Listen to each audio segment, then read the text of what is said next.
Yeah, it was very interesting, the beginning for Braun Australia. Obviously it started back in our parent company in Germany.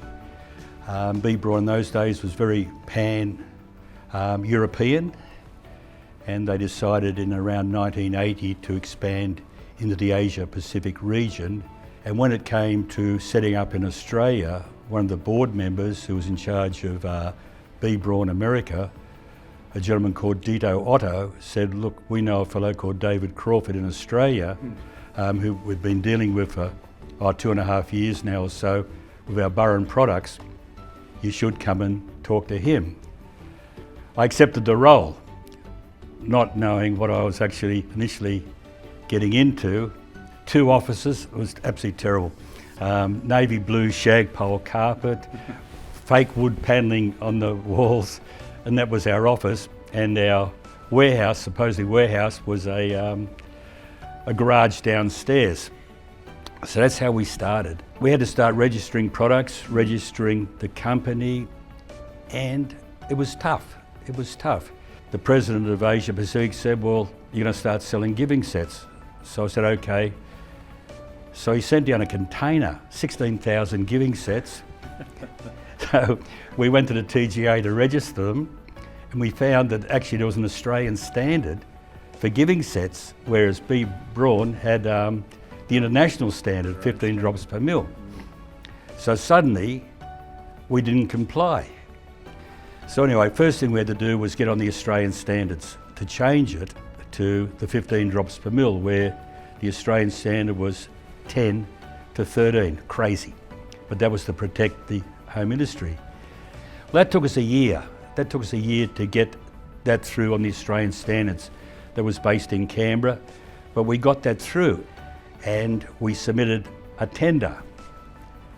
So in those days, you used to go into Francis Street in East Sydney where the tender board was, and you logged your tender in a book, a ledger.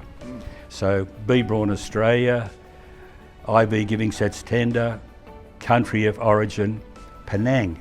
And why I'm highlighting that was because once we registered for the tender, I was in our beautiful offices with a navy blue shag pile carpet interviewing to try and get some reps in those days. When this guy walked in off the street, he actually had jeans and t-shirt on. And he said, I'm looking for David Crawford. And I said, well, hang on, mate, I'm interviewing. He said, no. He pulled out a badge, he said, Australian Customs. And I said, oh. I said, well, hang on, interview over, I'll talk to you. He said, I'm charging you a fraud. Oh. I said, what? He said, I'm charging you a fraud. And he pulled out a Sangafix ES giving set from his back pocket with the packaging on it. And he said, what's that say there?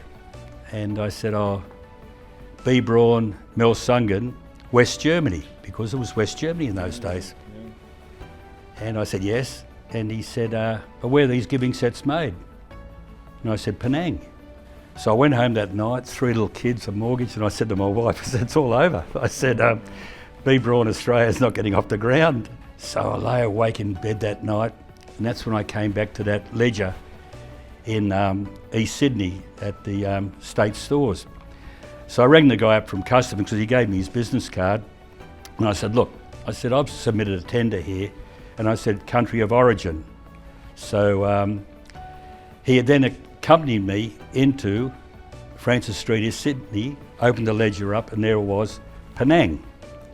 So he said, okay, but you've got to relabel the giving sets. Wow. 16,000. So I went to the rubber stamp manufacturer, Steed, and had made in Malaysia.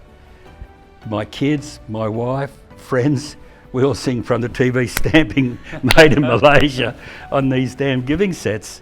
And that's how we started off. And that was our first tender or listed. So it was a pretty tough start, but we persevered, and the rest is history as far as the IV giving sets are concerned.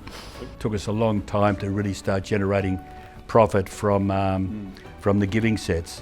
But let me say, it was probably 3 years in, 4 years in, that we actually started to be profitable, which was quite a achievement within the B. Brown eyes in Asia Pacific. We adopted very much here, and Geoff, you would have seen this when you came, it was tailing off then, but we adopted very much a family type orientation here at B. Brown. So when we had functions, we'd invite the wives, the boyfriends, the girlfriends, as you know, to come and have dinners. And I remember on numerous occasions, like a wife would come up and say, look, my husband worked for another multinational for many years, but this is the first time I've been invited to a function, which was very, very good. So we had the buy-in from the family as well. So we worked very much on the family principle, and that put us in good stead.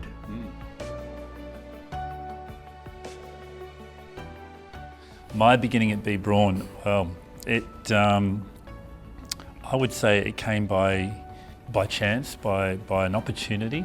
I know at the time there was a position that was open for around the sales management at the time. I applied for that particular role, went through the interview process, and I know at the time it ended up being internalised. I think it was the role was actually put forward through an internal candidate, who was successful. But I was very fortunate at the time that I must have did something well and impressed someone, and they called me back and said they have a sales role. Yeah. And at the time, the company I was working for was at a regional level, meaning at the Australian, New Zealand level that I was working for at the time, small Australian distributor company. And I saw this as a great opportunity to move into a great big, when I say multinational, a company that had a brand and a presence. And the more that I researched, the more that I spoke to people out in the industry, the only good things that I could hear about B. Braun Australia. And for me, that was a decision to go, yes, I can take a step down from a regional role to come back and work as a salesperson. And like yourself, Dave, it was very similar in, okay, well, I'm up for a challenge. And I think I remember at the time going, well, I'm going to come here, I'm going to show what I can actually do, because I really believe in the products, I really believe in the company, and really started in 2010. And first impression when I came to the company was what you talked about, the family, how it was connected across not only as the employees but also the partners, the wives, the children. It was very evident the first company week, awards night, and all partners came along. Yeah. And I was super impressed with how that was actually captured for the company.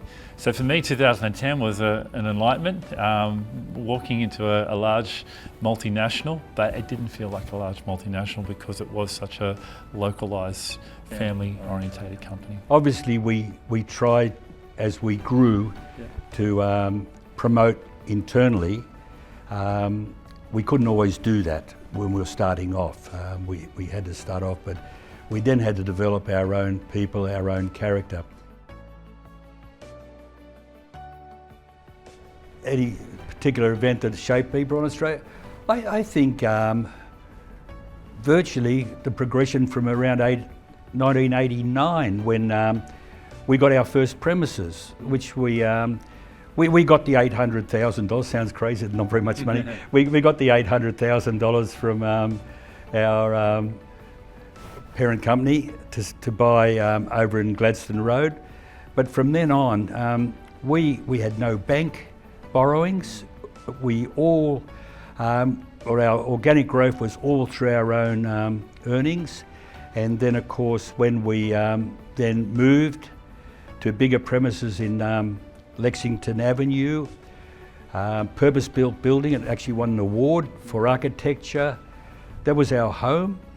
Professor Brown came out and opened it, and we knew we'd really made it then. We'd really come alive. I think that was 2003, Geoff, that we moved in over there. But we were so proud. You know, we bought the land for about $4 million. We built a building for $5 million. Again, all from profit, and we'd really come of age then. And also, we were then a player in the Australian marketplace. We'd come of age, And I think that's very important. And it gave everyone a home. One of those moments where you're right, I think from 2010 through to where we sit today, the transition of the company, and I think on the back of what you've built, David, in the very early years, the aspect of the company becoming much more as a larger player in this market. Started out very small. Between 2010 and 2015 was a very interesting time. We had a lot of competitors coming into the market at the time. I remember we had a lot of Southeast Asian manufacturing coming in that wasn't just B. Braun or the bigger companies, some of these smaller distributors. And it was particularly interesting around a pricing competitive market where these particular manufacturers coming in and dropping the price. But for B. Braun, I think the significance was we didn't play that game, and we held our own, and based off the quality and based off the product coming out of our global manufacturing, that really showed that we were actually here for the long term. And it actually stood out because I could see that we could have easily slipped and gone down that road of, price erosion and all those sorts of things. However, on the back of the brand, on the back of the aspects and the image that you've built up in the organisation over the years, B. Braun had a very strong standing in the market. So that was probably the most significant thing for me, coming into a new company, those first 5 years, and seeing how quickly it was able to adapt and also work within the market itself. Coming back to my beginning, proudest moment where I said that I wanted to give back to B. Braun and give back to the opportunity that they gave me. And we were just chatting before, talking about winning the contract down there in ACT Health for the infusion pumps. Yeah. So for me, that was probably a lot of work that went into that. I think I worked it out over the 2.5 years of trying to get that contract, the amount of travel, the amount of times that I was spending down in Canberra, the work that we're doing internally, the number of presentations that we did, and then finally the success of that particular contract that we won. So for me, that was probably one of the proudest moments, because I felt I was repaying B. Braun for the faith that they put in me. Products don't perform the way that they do, and we have to navigate those things. And we were able to also to be very strong and solid in our approach around how we had to address those challenges as well. So I think two aspects. One was winning, and also the other one is the support that we had within not only the local organisation but the global organisation to address this. And I think they're the two moments in where another company probably could have easily just fallen away. But we were very proud about the product. We're very proud about the winning of the contract, and the fact that we're able to address the challenges as well. Yeah, I think winning is easier, in my opinion, than maintaining. Exactly. And I think that was a good example in Canberra. I know you worked very, very hard, and things didn't quite go to plan after we won. Mm-hmm. But as you said, we didn't walk away from that. And I think that through the support we had here and also overseas, we were able to maintain the contract. And I think that's the power of being flexible and being resilient. And that's, I think, one of our strengths, to be honest with you, as an organisation. We're not small by any means when you've got 60-odd thousand employees around the world. But here in Australia, we are flexible, we can be quick on our feet, and we can make decisions very quickly without having to go through boards and other things. So that's a great aspect of the organisation, to be honest. Yeah. Yes, since 2010, the evolution of B. Braun Australia has, I think it's not only about B. Braun Australia, I think it's actually the medtech market itself. It's had a dramatic change over that time. Some of the things that I've seen within the Australian market is that very, very good point, we're very flexible, very agile at the Australian market. And I think that's something that's quite unique being in Australia is that we are an island nation, we're a captured population, and we are a very advanced healthcare market. So there has been some rapid changes in the way innovation with products. The one that I've seen the most is around, certainly with the infusion products, the infusion pumps, the technology that's gone into that. I think we launched one of the first smart pumps in this market back in 2009, just before I started. But the evolution of that product has really changed the landscape in Australia, to the point that Australia is one of the leading countries in the world in the utilisation of infusion pumps, meaning they have a high rate of infusion pumps per bed space. The technology going into the digital aspect now, the connectivity aspect of those devices, and the fact that they're actually utilising the data to have better outcomes for patient, it's quite unique. Yeah, we are a innovative but leading country in infusion therapy, in my opinion, without a doubt. And just to add in there, I think this is the other part of the last 15 years that I've seen. We've moved into areas, as we talked about before. We talk about Ascalate, we talk about surgical, we've talked about how we're doing the implants, the hips and the knees. We're also doing DCBs now. All these things that were in the past were not on the framework. We've actually moved into fields where we've never actually thought that we would be going into, and that's been an evolution as well. You know, we've also now have renal dialysis sites. From the very beginning, where we wouldn't have probably thought about those. Now we have 8 renal dialysis sites. We have a very strong surgical department division. We have a very strong wound, ostomy and continence care division. So we're moving in this new era where it's a much broader product range. And that comes from two things, I think, Geoff. First of all, our credibility as a company now. You know, we're somebody. Before, we were really nobody when we started off, let's be honest. So the healthcare professionals in the marketplace know we're around now. We're here to stay. We've been 40 odd years and we're here. The other thing was, we had to cherry pick our products in the old days. Because, as I said earlier, profit was people. We couldn't afford to take a loss-making product on in those days, because we didn't have the profit to do that. So we had to sell products that would give us profit to keep moving forward.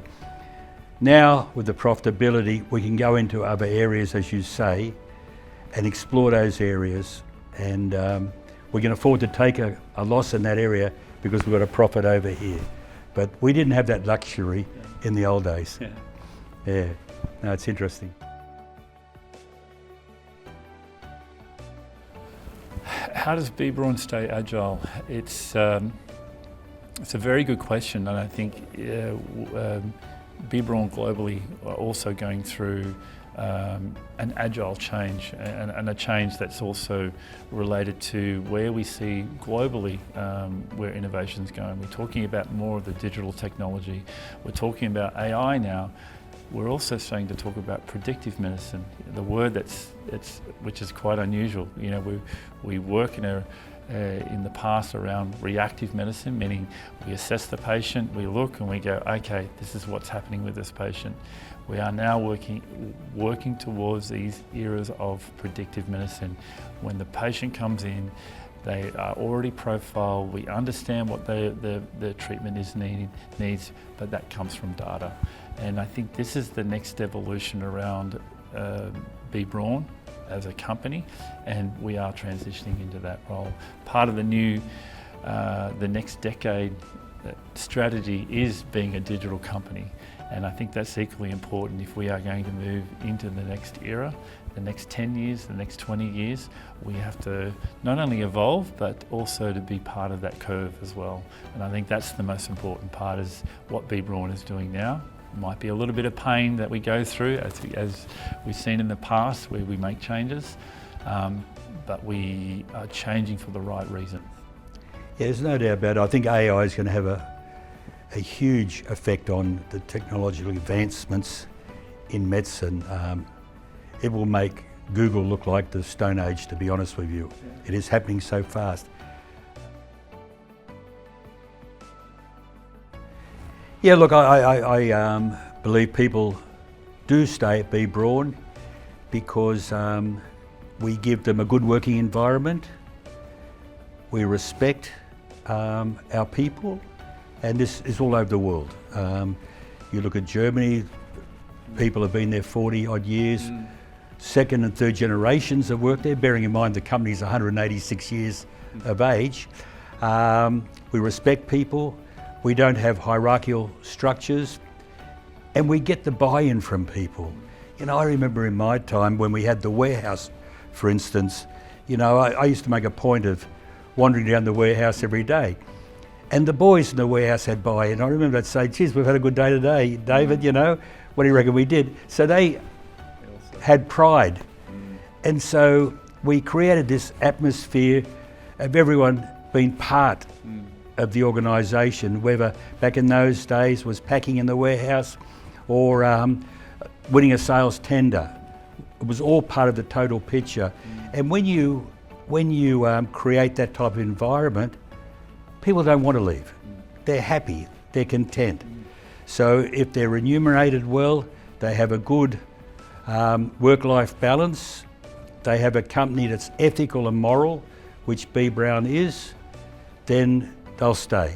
And as you know, I was talking to one of the employees today that's been here 20 odd years, and she had also come from a multinational company, but 20 years with Braun and still smiling, so that's good, that's good. We're doing something right. We're doing something right, exactly right there, David. I think for being able to maintain people into the organisation. We still have one of an original salesperson, Jim DeGorio, who he is 34 years with the organisation, selling all that time. He's nearly part of the. A very big portion of the 40-year anniversary of his existence with Braun as well, and that's also another testament when you've got people of, like you said, about longevity. We have a number of people that are 10, 15 plus years that are still working in the organisation.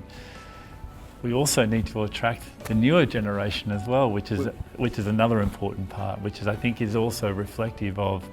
They see that there is a longevity. They see that there's a stability, and bringing back your point about being family orientated and how people are treated in the organisation also shows that we have very little loss in our teams, and able to retain for a lot longer periods of time.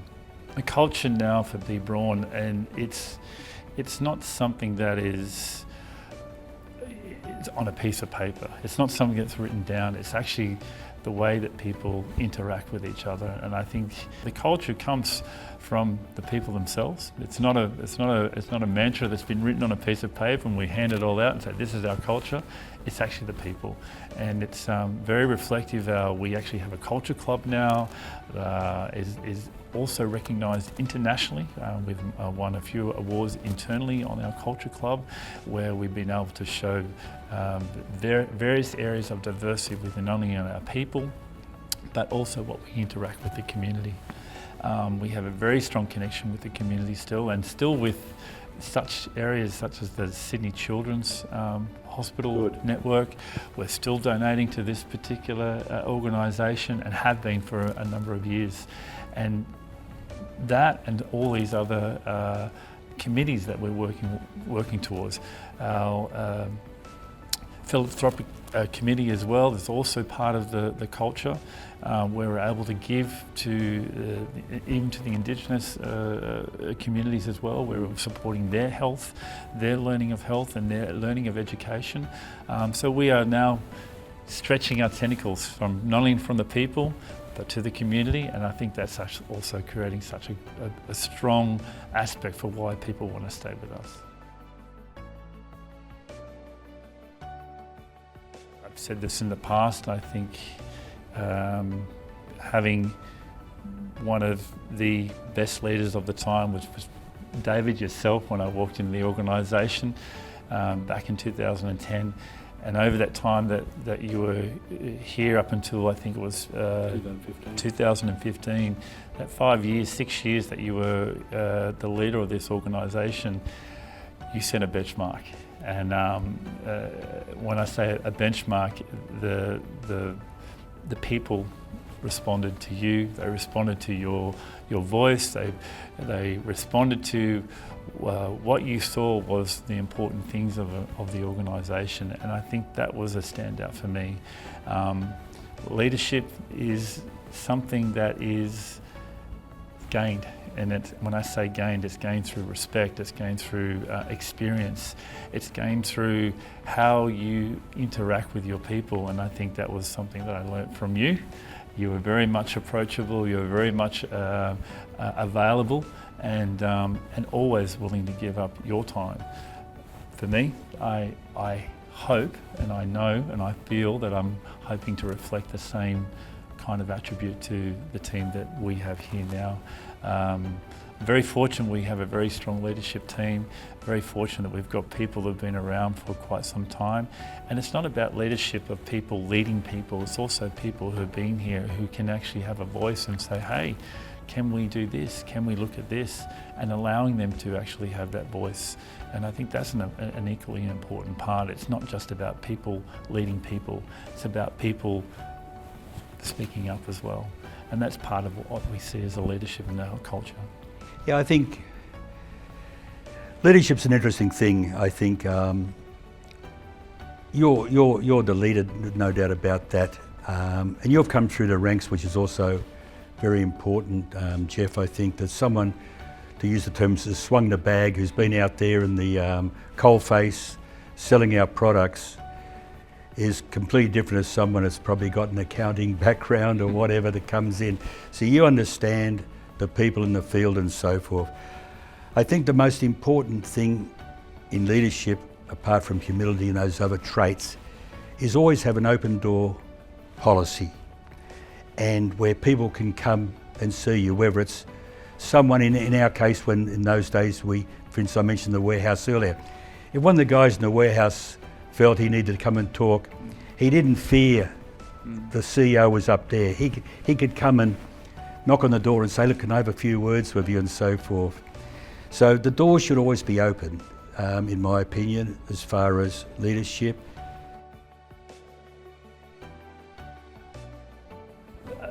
Reflecting on the 40-year anniversary for Braun Australia, I think for me, if Braun Australia didn't start from the very beginning, I would not be sitting here today. So it's given me more than any other opportunity in life. We talk about sport. Sport has been a big part of my life and still is a big part of my life. However, your career, your working career, the things that you bring for not only your family but for what you are also leading with other people and bringing to the community, that has been an enormous gratitude in my life that Braun has been here for 40 years. Braun globally have been around for well over 186, 88 years in the making, and we're just a very small portion of that time out of Braun Global. Braun Australia has been able to have a massive effect in this country. Yeah, there's no doubt. Certainly to see the 40-year milestone come through gives me a great deal of satisfaction, and to see the progress Braun from that humble beginning to where it is today, a great deal of satisfaction. You know, when I left Braun, it was actually half my life. I started Braun Australia when I was 33, and I left just before my 67th birthday. So half my life on earth was with Braun, and I enjoyed every moment of it. But to see the continued success of the organisation gives me a great deal of satisfaction, and also to see the maintaining of our work in the community, the Children's Hospital and other institutions, is very rewarding indeed. And we can do that through the success of the organisation, to be honest. So I'm very, very happy indeed. The message I want to say is thank you. I think thank you for supporting Be Braun in all that time, and from the very humble beginnings to where we are today. Without the acceptance of the healthcare market and the people in our industry, we wouldn't be where we are today. And I think the message most importantly is to say that we're here for 40 years, we're going to be here for another 40 years to protect the health of people around the world. Yeah, it's interesting. The message I would also like to give to the healthcare professionals here in Australia. As an organisation, we've been around for 180 odd years. So 40 years in Australia is only very young, minute compared to our organisation. We're still a family-owned company, which we're very, very proud of. 6th generation, family-owned company. So we're certainly here still for the long haul, and with that in mind, you can rely on us as a very ethical and very innovative company, and we will certainly be at the forefront of the innovation and the healthcare in the future. My thoughts on where we see ourselves in the future.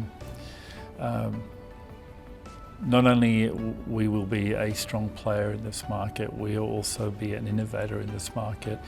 The capability of our people are also at the forefront.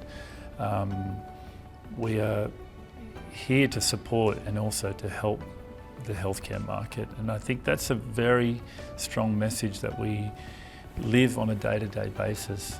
Whether it's 40 years, whether it's 50 years, it's our commitment to the market.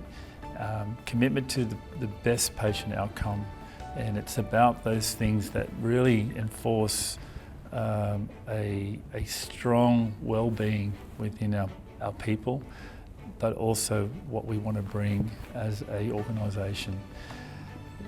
The next 50 years, on top of that again, is going to be an evolution. It's going to be innovation, and there's a number of things that we see will happen in the future.